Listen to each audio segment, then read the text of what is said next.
I don't know a lot about a lot of things, but I know God. And that's enough. And again, that may sound simplistic, but not if you're Noah. Not if you're Noah. Noah, I've got an assignment for you. Okay, God, I'm ready.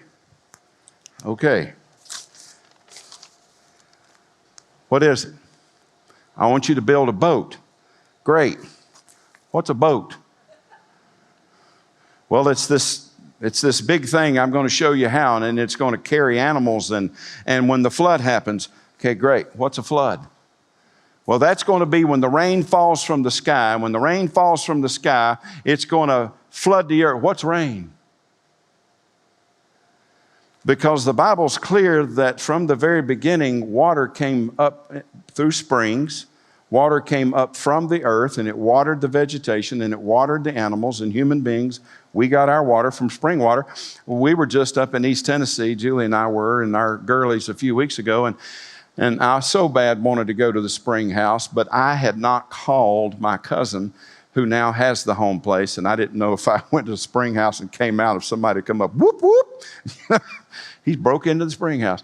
But I used to go there as a little boy, and that water was so cold, it came right up out of the spring. 57 degrees. Man, that water was so good.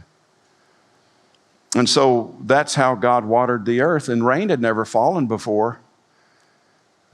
And Noah, he didn't know a lot about a lot of things. He didn't know what a boat was. He didn't know rain was. He didn't know what a flood was. And the other thing I would have had as a question, if I had been Noah, God, I don't know a lot about a lot of things, but one thing I'm already wondering, who's going to clean up all that poop down at the bottom of this boat? Because it's going to really get bad after a while. And I'm sure God gave him some wisdom on how to do that. But you see, Noah knew God. And that's why God wanted him to build the boat to start with. So it's not as simple as you think, and it's not as remedial as you think. Because if you know God, there's incredible things God can do through you. And think about old Joseph. Good gracious. I mean, 17 years old. How many of you have ever traveled internationally and been to a place where there's a whole another language or whatever? You guys don't get out much. You need to go to Cat Square or someplace.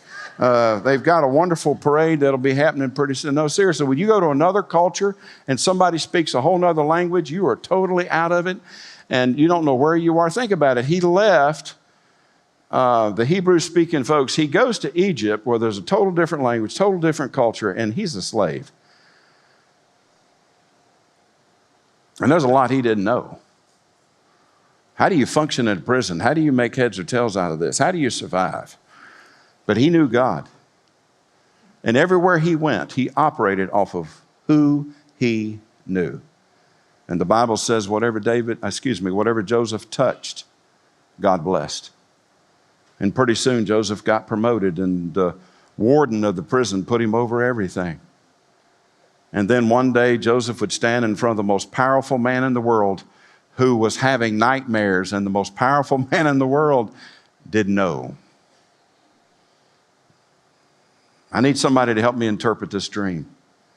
What was the first words out of Joseph's mouth?